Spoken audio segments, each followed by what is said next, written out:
ಒಂದು ಏನಾದರೂ ಹಣ್ಣು ಏನಾದರೂ ಒಂದು ಎಸ್ತಿದ್ದಿದ್ರೆ ಅದು ಎಷ್ಟೋ ಬಾರಿ ಅರ್ಧ ತೆಗೆದಾಕ್ಬಿಟ್ಟು ಅರ್ಧ ತಿಂದಿರ್ತಿದ್ವಿ. ಅಟ್ಲೀಸ್ಟ್ ಮುದ್ದೆ ಎಸ್ತಿದ್ರು ಸಹ ಅದನ್ನು ಎತ್ಕೊಂಡು ನಾವು ತಿಂದಿದ್ದೀವಿ. ಆ ಒಂದು ಸಂದರ್ಭಗಳಿದೆ.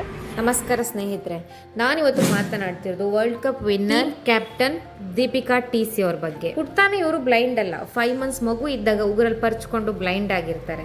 ಪರಿಶ್ರಮ ಮತ್ತು ಶಿಸ್ತಿನ ಮೂಲಕ ತನ್ನ ಪ್ರತಿಭೆಯನ್ನ ಸಾಬೀತು ಮಾಡಿದಂತಹ ಪ್ರತಿಭೆ ದೀಪಿಕಾ ಟಿ.ಸಿ. ಇವರು ಚಿಕ್ಕವರಿದ್ದಾಗ ಊರಲ್ಲಾದಂತಹ ಅವಮಾನ, ಆರ್ಥಿಕ ಪರಿಸ್ಥಿತಿ ಎಷ್ಟು ತೀರ ಕೆಟ್ಟದಾಗಿತ್ತು ಅಂತ ಹೇಳಿದ್ರೆ ಒಂದು ಹೊತ್ತಿನ ಊಟಕ್ಕೂ ಕೂಡ ಇವರಿಗೆ ಸಮಸ್ಯೆ. ಇವರನ್ನ ಮೊದಲು ಟ್ರೀಟ್ ಮಾಡಿದ್ದನ್ನ ಟಿವಿ ಒಂದು ಸಂದರ್ಶನದಲ್ಲಿ ಅವರು ಹೇಳ್ಕೊಂಡಿದ್ದಾರೆ. ಇಷ್ಟೊಂದು ಸಾಧನೆ ಮಾಡಿದಂತಹ ಇವರಿಗೆ ಯಾಕೆ ನಮ್ಮ ಕರ್ನಾಟಕದಲ್ಲಿ ಜಾಸ್ತಿ ಪ್ರಶಂಸೆ ಸಿಕ್ಕಿಲ್ಲ ಅನ್ನೋದು ಅರ್ಥ ಆಗಿಲ್ಲ. ಮೇ ಬಿ ರಾಜಕಾರಣಿ ಮಗಳಾಗಿದ್ರೆ ತುಂಬಾ ಬ್ಯಾನರ್ಸ್ಗಳು ಕಾಣ್ಲಿಕ್ಕೆ ಸಿಕ್ತಿತ್ತೇನೋ. ನೋಡುವ ಕರ್ನಾಟಕದಲ್ಲಿ ಯಾವಾಗ ಬದಲಾಗಬಹುದು ಅಂತ. प्रॉब्लम है वो लोग किसी को राइट नहीं मिलते हैं, किसी को भी नहीं मिलते, तुम कुछ भी नहीं करते, तो पूरा काम है. ಆಂಧ್ರ ಪ್ರದೇಶದ ಡೆಪ್ಯೂಟಿ ಸಿಎಂ ಪವನ್ ಕಲ್ಯಾಣ್ ಅವರು ಕೂಡ ಇವ್ರನ್ನ ಭೇಟಿ ಮಾಡಿ ಏನ್ ಬೇಕು ಅಂತ ಕೇಳಿ ಅದನ್ನ ఇమీడియట్ శాంక్షన్ కూడా ಮಾಡ್ತಾರೆ. పర్సనల్ రిక్వెస్ట్ సార్, మా ఊరికి రోడ్డు లేదు సార్.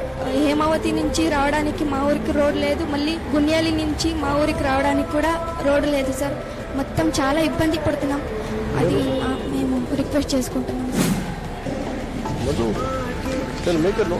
ಹಾಗೆ ನೀತಾ ಅಂಬಾನಿ ಅವರು ಕೂಡ 5 crore ಟೀಮ್ಗೆ ಡೊನೇಟ್ ಮಾಡ್ತಾರೆ. ಹಾಗೆ ನಮ್ಮ ಅಶ್ವಿನಿ ಪುನೀತ್ ರಾಜ್ಕುಮಾರ್ ಇಡೀ ಫ್ಯಾಮಿಲಿ ಅವ್ರನ್ನ ಮನೆಗೆ ಕರೆದು ಅವ್ರನ್ನ ಭೇಟಿ ಮಾಡಿ ಕಂಗ್ರ್ಯಾಚುಲೇಟ್ ಕೂಡ ಮಾಡ್ತಾರೆ. ಇಂದು ಸಾವಿರಾರು ಯೂತ್ಸಿಗೆ, ವಿಶೇಷವಾಗಿ ವಿಭಿನ್ನ ಸಾಮರ್ಥ್ಯ ಹೊಂದಿರುವಂತಹ ಮಕ್ಕಳಿಗೆ ದೀಪಿಕಾ ಅವರು ಮಾದರಿಯಾಗಿರ್ತಾರೆ.